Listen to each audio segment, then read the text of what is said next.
जाके गूंथी दर्द मने दिल बुकता जाके गूंथी दर्द मने दिल बुकता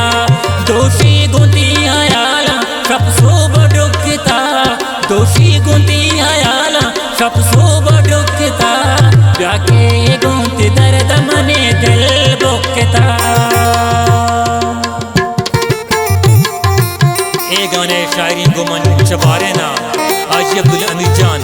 आस्कानी मलंटिया के पर गाना खास फरमाइशें कसाने शाहजेब जान आस्कानी जानजेब जान आस्कानी कसाने अहमद जान आस्कानी मलंटी सलमान जान आस्कानी पदा खास फरमाइशें गुलाम जान आस्कानी है और पदा खास फरमाइशें सैयद आस्कानी मलंटी है दिलगोश।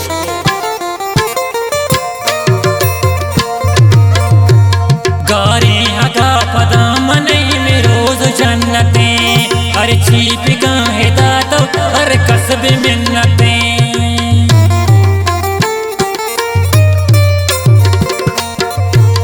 गारे हगा पदा मन में रोज जन्नतें हर चीज दा पिकंतो हर कसब मिन्नतें ब्याके गूंथी दर्द मने दिल बुकता दोषी गूंथी हयाला सब सोब डुकता ब्याके गूंथी दर्द मने दिल बुकता दोषी गूंथी हयाला सब सोब डुकता।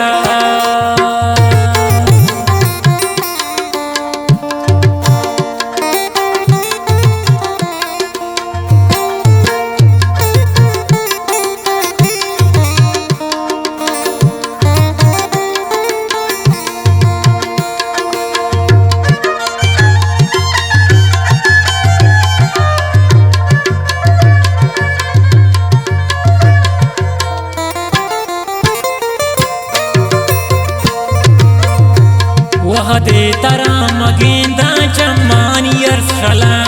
बरही मगूंती गामा बर वशियो गला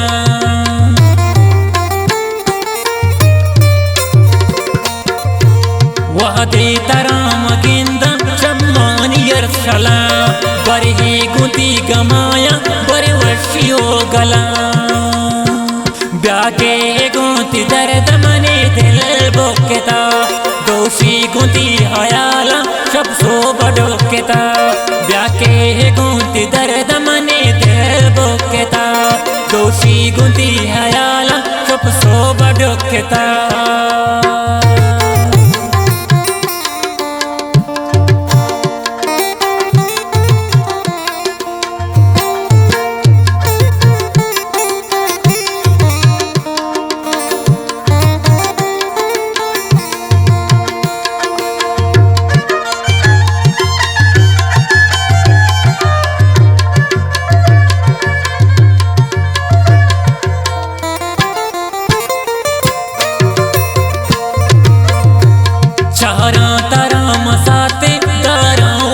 दिला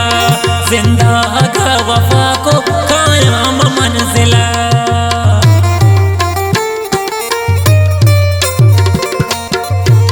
चारों तरह मसाते दारावती दिला जिंदा का वफा को कायम मंजिला ब्याके गूंथी दर्द मने दिल बुकता दोषी गूंथी हयाला सब सोब डुकता ब्याके गूंथी दर्द मने दिल बुकता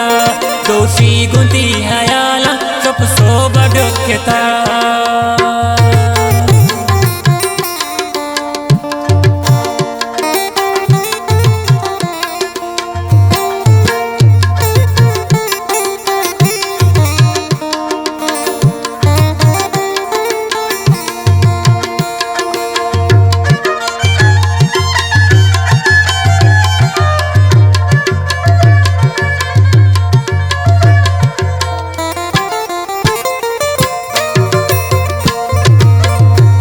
मरची गुले का पानी मनवास मंदगा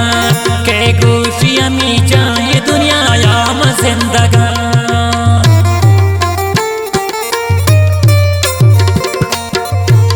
मरची मती का पानी वास मन दगा के गोशी अमी चाहे दुनिया याम نام زندگان بیا کے گونتی درد منی دل بوکتا دوشی گونتی حیالا شب سو بڑوکتا بیا کے گونتی درد منی دل بوکتا دوشی گونتی حیالا